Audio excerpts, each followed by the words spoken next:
eu acho que tem várias questões aí, Vivian, que você perguntou.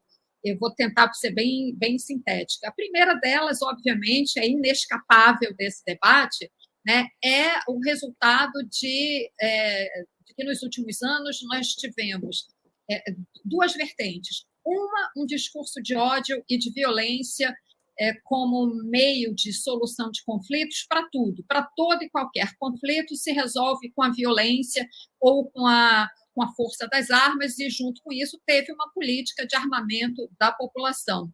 Outro aspecto que eu acho muito importante, que nos diz respeito muito aqui como jornalistas, como veículo de comunicação, né, é uma discussão de como a mídia trata esses assuntos, né, a maneira como esses assuntos, esses crimes são divulgados. Tanto é que ontem teve um posicionamento que eu considero absolutamente importante, um marco fundamental na cobertura jornalística desses crimes, né? A Globo, não sei se outros veículos tomaram a mesma posição, mas a Globo disse que a partir de ontem, né, demorou, mas que bom que tomou essa decisão, a partir de ontem não mostraria mais imagens, né, que mostram a ação dos assassinos, né, nesses massacres em escolas, creches, etc.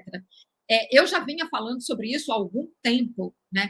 Eu acho que no caso desse tipo de noticiário, né, você não tem que mostrar nenhuma imagem de câmera que mostre a ação do assassino. As imagens das câmeras são elementos de prova para a polícia, para os investigadores. Elas são importantíssimas, as escolas têm que ter essas câmeras, né? Outros lugares também, para que isso ajude na investigação. Mas isso não tem que ser exibido nem reverberado à exaustão, como a gente viu em outros casos, e o mais recente deles, o massacre na escola aí de São Paulo, né? Porque isso, há estudos e há especialistas que tratam desse assunto. Isso serve como exemplo e como inspiração para outros crimes semelhantes. Nos Estados Unidos tem sido assim, né? E aqui no Brasil a gente está indo na mesma onda.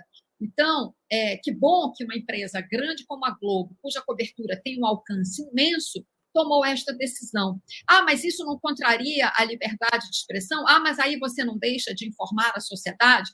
Pois bem, há maneiras e maneiras de você relatar um crime como esse, né? Você pode relatar, você pode contar que aconteceu um crime, que deixou vítimas, enfim, você tem que falar das consequências do crime e das motivações e por que a gente chegou a esse estado de coisas, sem exibir o modus operandi do criminoso, sem dar a ele a notoriedade e a fama que ele quer.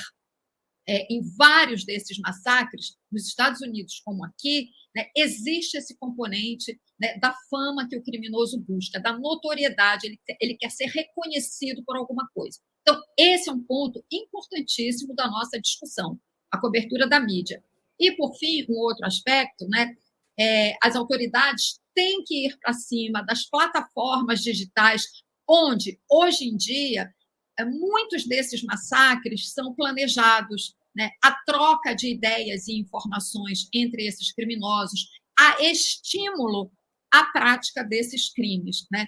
Então, o governo, obviamente, o Congresso já vem discutindo formas de regulação, o governo agora entrou também nesse debate, já tem propostas formuladas. Agora, isso é, de fato, urgente, é um debate que precisa ser feito rapidamente. Há muitos estudiosos que precisam ser ouvidos, né, sobre esse aspecto, para que nós tenhamos, de fato, uma legislação que impeça que essas plataformas digitais sejam territórios livres para que esses grupos criminosos, muitas vezes, se organizem para praticar crimes, ou, quando não são grupos, uma pessoa apenas pode fazer estragos como esse, enfim, barbaridades como essas que a gente viu na creche. Enfim, são muitos aspectos, eu destaquei apenas alguns que eu acho que são muito importantes e que a gente tem que ter uma resposta rápida da sociedade, não é assodada nem atropelada, mas a gente também não pode ficar discutindo indefinidamente, até porque, com base na experiência de outros países, já se sabe muito do que precisa ser feito.